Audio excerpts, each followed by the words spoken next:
Hey, what's up guys? Welcome back to my channel. For today's video, I'm gonna be taking you through the whole process of coloring this sketch I'm drawing right now. This method I'm going to explain is like the basic one, and the easiest in my opinion, since you're gonna follow all the fundamentals step by step. There are some choices that you need to make that I'll try to explain. So as you see, I always start with a very rough sketch and then I clean it after. But this method depends heavily on line art since I don't erase it, and it also plays a big part on the outcome. So if your style is a painterly style or you don't need lines, then still gonna find this way useful. But it will take you some time and effort. So do whatever suits you. As I said, this is the easiest and actually the fastest, since there are not that much decisions to make. And here is the final sketch that we're gonna work with. So as I start, I chose a solid background just to help me while filling the sketch with a base color to make it clean as possible, like not going out the lines and so on. And since I said I'm going to go through the basics, so I start with a solid flat colors, which are the local colors.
In this stage, I also color the white of the eye using a light gray-blue color for the sclera and a red for the tear duct. You really don't need to bother that much with the specific values since these are just small details. I also add some color variations like reds for the cheeks blush and some oranges and reds for the nose and lips. Also some oranges for the ears, like if some light is gone through it, not forgetting the eyebrows. For the iris, you can actually experiment on whatever color or mixture of colors you want. I end up most of the time using only one color, but again, it's yours to decide. Now, since we finished the flat colors part, we decide the position of the direct light so we can paint the shadows. So what I'm doing is clipping a layer above the flat colors and use multiply. And since I'm going for a warm shadow, so I choose kinda orange desaturated color Then I change the intensity of it later if I need to. I also use a round brush to paint, which leaves me with only hard edges, and then I smudge the edges I want to be soft later. Deciding the shadow parts is sometimes not easy, but you can choose a reference for that. I also, as I said before, I'm going so simple, so you're gonna find parts that must be in shadow that I missed. Since I'm doing this video for you guys to know the process you wanna go through. I guess if I had spent more time on this one, I guess I could have made more details. But you can go for whatever vibe you want.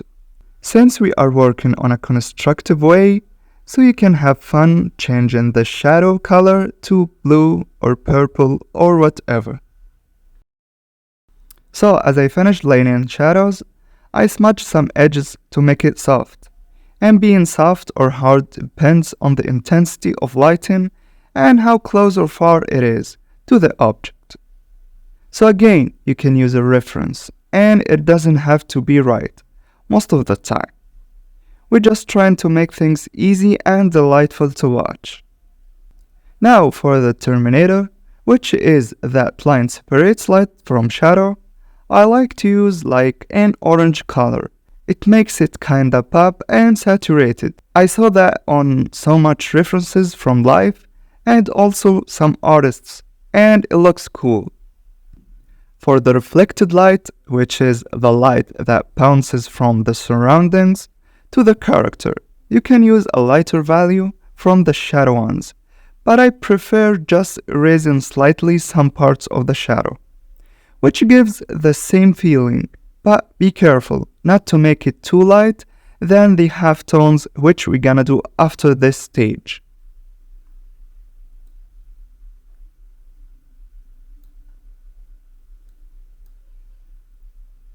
So I also add some reds to the skin to make it more alive. As for the halftones, which are the gradation from light to shadow, I use a soft brush and go from the shadow side to the light side. It depends on how you could control the pen, since you need to gradually go from dark to light. So that's why I use a soft brush with soft edges that fades. Since again I'm working on layers, so it is easy for me to change the colors as I want, so I'll change the color of the hair to brown. I select the halftones layer and make it slightly to the red since I needed the skin to look more reddish. I felt like it was kinda muddy. I put a layer above the hair layer and then select the hair layer and start adding shadows and also the ambient occlusion parts, showing that there are some chunks of hair above the other.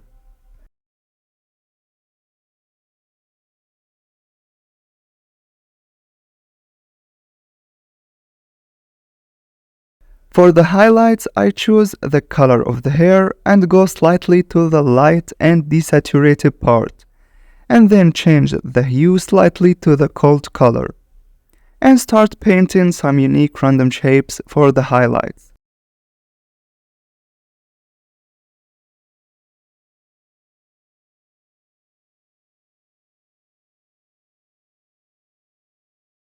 And on the same multiply layer, since I don't do that much on the eye, so I paint some shadows under the upper lid.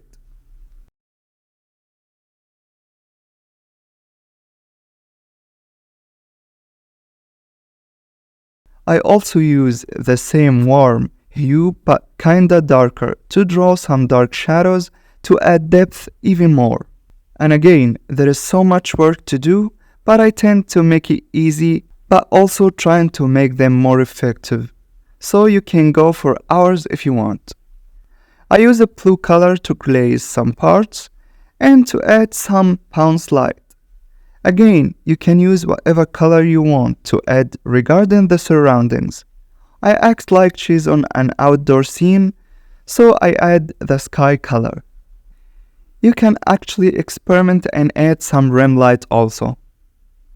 But I finally add some highlights on her lightened parts, so I chose the skin color and go a little lighter and desaturated.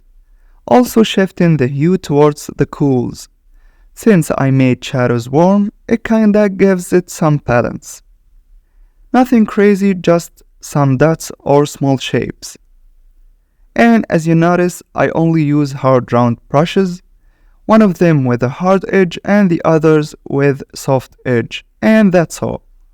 Now I'm going to add a new multiply layer and select the base shape to fill it with a bluish color, just to darken it a little bit so I can add some highlights to make them pop more. Sometimes I don't add this part and maybe change it later. Now to make colors